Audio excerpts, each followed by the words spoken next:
Alhamdulillah, wassalatu wassalamu ala nabii. Ni kwamba mambo yake yamefanya nini? Yamenyooka. Anguko likiwa kubwa sana, inaonekana kama mafanikio. Na ndio wema waliopita wakiona mambo yako katika hiyo hali, mbona mimi sitahiniwi, sisafishwi, sitakasi na mitihani, wanaogopa. Iko pamoja mpaka hapo? Wanaogopa kwa sababu anguko likiwa kubwa linaonekana kama mafanikio. Imamu akamuuliza, yeye mwanangu, mara ya mwisho umeingia lini msikitini? Akamwambia, Imamu, sikumbuki, ni miaka mingi imepita tulipoenda kuswalia jeneza la marehemu baba yangu. Imamu akamwambia, sasa mwanangu, unataka Mwenyezi Mungu akupe adhabu gani kubwa kuliko adhabu ya kukufukuza mbali na rehema zake? Mwenyezi Mungu amekufunga mali yako ndio iwe adhabu ikuhadae uone una amani na salama, ili tu usirudi katika rehema yake kwa kuwa hakutaki. Unaitaka adhabu kubwa kuliko hii? Man arada an dhikri fa inna lahu ma'ishatan, na mtu ataishi ndani ya moyo wake hana furaha. We are a generation with happy pictures, kizazi chenye huzuni, wenye picha zinazocheka. Huko nyuma kwenye darasa la Malkia wa Furaha tulifanya wasilisho la utafiti.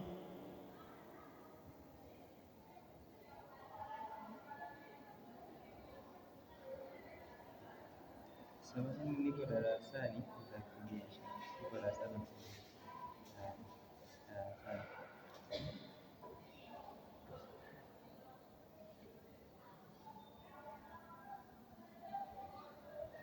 Tulifanya wasilisho la utafiti wa moja ya magazeti ya Marekani.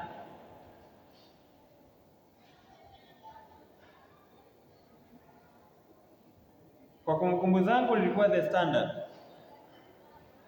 moja ya vyombo vikubwa vya habari vya kimagharibi. Mnafahamu kwamba kwa sasa nchi za kimagharibi ndio zinaongoza kwa watu kujitoa uhai. Mnafahamu hivyo au mnaona, si ndio? Kwa sababu ndani ya moyo mtu ana feel empty, anahangaika. Baadhi yao wakisilimu na wakaishi maisha ya loyalty chini ya imani ya qadar, chini ya imani, nguzo zote sita za imani ya Kiislamu. Wanasema, dada mmoja anasimulia, anasema, mimi niliwahi kwenda mpaka kwenye ile michezo ya kuruka. Ulishaona ile michezo, mtu anapanda juu, anafungwa kamba fulani na nini, anajiachia, anaruka kwenda chini. Kwa sababu daima nilikuwa nahisi moyo wangu una njaa. Mali zimenizunguka lakini moyo una njaa. Mbona moyo hauna amani? Kama kuna kitu unakosa. Nasikia moyo wangu una njaa. Nilishajaribu kwenda club zote kubwa kubwa, kusafiri miji yote mikubwa mikubwa, hela kwangu haikuwa shida. Maneno anayozungumza ni kama yale maneno ambayo tajiri namba moja duniani kuwahi kufikia utajiri, hivi karibuni amefikia utajiri wa dola trilioni ambao haukuwahi kufikiwa na mtu yeyote katika historia zao tangu walipoanza kurekodi kwa miaka ya sasa. Hatuzungumzie enzi za kina Mansa Musa ambako hakushikiki huko, tuko sasa miaka ya sasa. Elon Musk ameposti majuzi, anasema yeyote aliyewahi kusema hela hainunui furaha alikuwa sahihi. Huyu dada anasema hela haikuwa shida. Nimeenda sehemu mbalimbali, kila aina ya kitu nikisikia hiki, kuna aina fulani ya mvinyo nimetafuta, lakini bado moyo una njaa. Tumbo lilikuwa linashiba, lakini moyo una njaa. Moyo kuna kitu unakitafuta. Jaribu imani mbalimbali. Anasema mpaka siku niliyokuja kusilimu ndio nilijua moyo wangu ulikuwa una njaa ya nini. Moyo wangu ulikuwa una njaa ya imani ya Kiislamu. Ndio Mwenyezi Mungu mtukufu akasema katika aya 28 ya sura ya 13, katika aya ambayo tumekuwa tukirejea kila mara kama aya yetu ya msingi kwenye programu yetu hii. Mwenyezi Mungu anawasifu wale walioamini, a'udhu billahi minash shaitani rajim, alladhina amanu wa tatma'innu qulubuhum bi dhikrillah, wale walioamini na zikatua nyoyo zao zikawa hazipapatiki. Wakishasikia jambo Mwenyezi Mungu ameamua na Mwenyezi Mungu angependa iwe hivi, wakanyenyekea na kulifuata, wakatulia kwenye hilo, nyoyo zao zikashikamana na kile ambacho Mola wao mlezi ameridhia. Mwenyezi Mungu mtukufu anasema ala bidhikrillahi tatmainnu, sikieni, jueni, mnaotaka kujua jueni kwamba ni katika kumzingatia Mwenyezi Mungu peke yake ndio kunaleta utulivu wa moyo. Hakuna namna utaipata amani nyingine yoyote nje na kumzingatia Mwenyezi Mungu. Kumzingatia Mwenyezi Mungu kumewafanya watu makapuku zaidi wa hii dunia waishi kama wafalme wa raha na amani ndani ya nyoyo zao, na watu matajiri zaidi wa hii dunia waishi wakiwa na dhiki isiyomithilika ndani ya nyoyo zao. Mtasikia habari za Epstein Files, watu wanajaribu mpaka kula nyama ya binadamu kuitafuta furaha,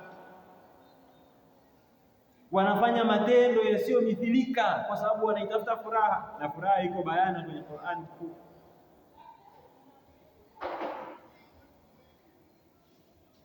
Kwa ni katika safari ya ujenzi wa imani peke yake ndiyo kunapatikana utulivu, imani ambayo hatokuwa mwenye kutetereka, kwamba haya ndiyo aliyoamrishiwa na Mola wake mlezi. Siku moja tulikuwa na tafakuri, kwa tunaulizana masahaba, Mola wetu mlezi awe radhi nao na wema waliofuata baada ya masahaba, walikuwa wakisema yako matukio mengi ambayo dua hii mashuhuri imerejewa, na hakuna kundi katika masahaba na wema na mitume alayhi salam waliwahi kuomba dua hii isipokuwa Mwenyezi Mungu hakuwarejesha mikono mitupu. Ni dua hii iliyobadili moto aliyokuwa anatupwa ndani mwa Ibrahimu alayhi salam, ikapelekea Mwenyezi Mungu auambie ule moto, ya naru kuni bardan wa salaman ala Ibrahim, ewe moto kuwa baridi na salama kwa Ibrahim.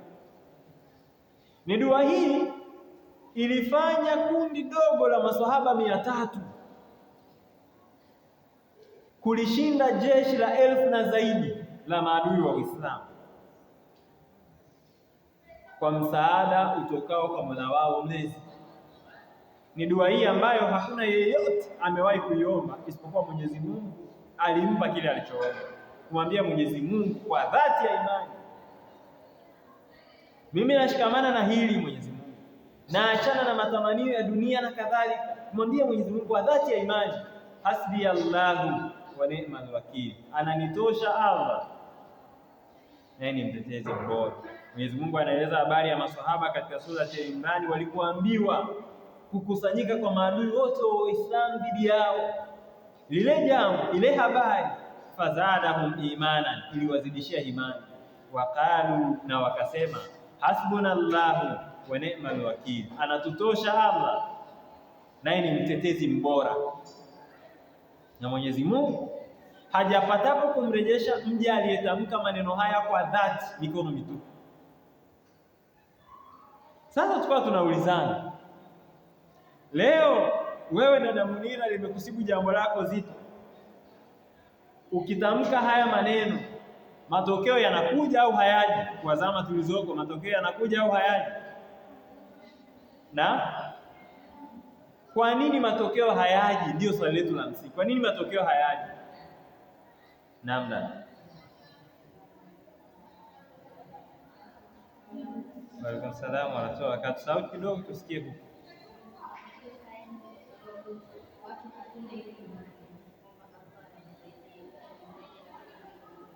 Naam. Alhamdulillah, asante. Naam dada, unataka kuchangia pia? Waalaikum salaam wa rahmatullahi wa barakatuh. Matokeo hayaji kwa sababu inabidi tayari tushaamini sisi kufuatia Mwenyezi Mungu. Asante sana. Sasa namalizia. Nikifanya hivi jambo litatokeza, lakini changamoto inakuwa ni mkao aliokaa yeye ndio unafanya yale anayoyaamini yasije yakatokea. Ni kweli mtu anaweza akaomba na akawa anaamini kabisa kwamba hili jambo linaweza likatokea, ila kwa sababu ya mkao aliokaa ukapelekea hata ile nishati ya kuweza kutokeza kwa jambo ikawa ni ngumu. Alhamdulillah, asanteni wadau. Alhamdulillah, asante sana. Kwingine akifeli ndipo anakuja kwa Mwenyezi Mungu. Kwa hiyo hapo kiimani haipo kabisa. Tukilinganisha na mitume au manabii, wenyewe walimwanza Mungu ndio wa kwanza, ili Mwenyezi Mungu yeye ndio awafanye watu wengine au kama ni kitu kuwa asbabu, lakini imani kabisa ni kumfanya Mwenyezi Mungu wa kwanza. Asalamu alaykum warahmatullahi wabarakatuh. Wenyewe ule ukibadilika kwa dhati tu kabadilika, si ndio? Ukamaanisha, basi Mwenyezi Mungu analeta matokeo. Mmoja katika watu wa Nabii Musa alayhi salam alikuwa amemwasi Mola wake. Nabii Musa alayhi salam ameomba mvua hainyeshi, na alikuwa anaongoza kaumu ya watu wagumu, watu ambao walikuwa wanatafuta sababu ya kumkataa mtume wao na si sababu lukuki zilizowazunguka za kumkubali. Katikati ya huu mtanziko wa wasiwasi wa Nabii Musa alayhi salam akarejea kwa Mola wake mlezi, Mwenyezi Mungu, watu wenyewe hawa nimeomba mvua haijaja, kama tu miujiza yote walioletewa bado imani zao ni ngumu, sembuse nikiomba na yasitokee niliyoomba itakuwaje? Mwenyezi Mungu anamwambia Nabii Musa alayhi salam, katika watu wako yuko mtu kwa yale aliyoyafanya, kwa uzito wa yale aliyoyafanya, sitowateremshia mvua mpaka atubie.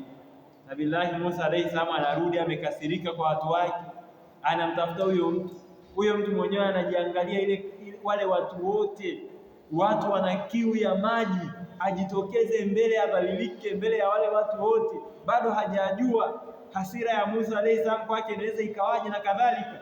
Akajinamia mwenyewe kimya kimya, akamwambia Mola wangu ni mimi, naamini kwa hili na hili nilolifanya hakuna anayenikaribia mimi kwa kukosea kati ya watu wote walioko hapa.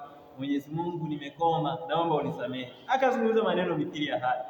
Pale pale mvua ikateremka. Sasa wale watu wanachanganyikiwa, mtu hajajitokeza na mvua imeteremka. Nabii Musa alayhi salam anarudi kwa Mola wake, anamuuliza. Mwenyezi Mungu anamwambia, ikiwa nilimstiri wakati aliponikosea, nadhani nitamtaja sasa baada ya kuwa ametubia? Kwa kuna wakati kweli matokeo hayaji kwa sababu ya mkao, tuko sasa, lakini la msingi zaidi linalopelekea matokeo haya kutokuja, unaposema ananitosha Allah, unamaanisha ni kweli Mwenyezi Mungu amekutosha? Tuko sasa mpaka hapo. Kama unaishi maisha ambayo huwezi kufanya amali yoyote mpaka kwanza uhangaike, uhahe kutafuta watu waione, kweli Mwenyezi Mungu anakutosha? Kama kweli unaishi maisha ambayo Mwenyezi Mungu amekubainishia njia ya sawasawa, iko wazi na bayana, lakini bado unahadaika na vijinjia vinavyopambwa na ulimwengu baada ya ahadi za Mwenyezi Mungu, na wauliza wadada, kweli Mwenyezi Mungu amekutosha? Kwa kama Mwenyezi Mungu hajakutosha, hii dua haitokutosha. Ili hii dua ikutoshe, inabidi utoshe kutoshwa na Mwenyezi Mungu. Unaomba Mwenyezi Mungu akutoshe. Je, wewe umetosha kutoshwa?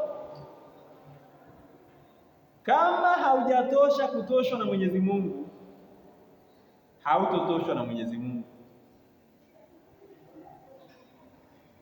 Kwa ile dua unayoiomba inakuwa sio dua ya dhati, sio dhamira ya dhati, haina ile maana kusudiwa. Tuko sawa.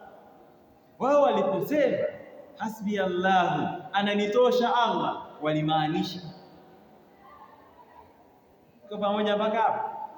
Walimaanisha na walikuwa wapo tayari kumpoteza yeyote, kukipoteza chochote, kuvipoteza vyovyote, kulipoteza lolote kwa ajili ya njia ya Mola wao mlezi. Na Mwenyezi Mungu anayajua yaliyomo ndani ya vifua vya watu, ndio maana aliwaletea matokeo.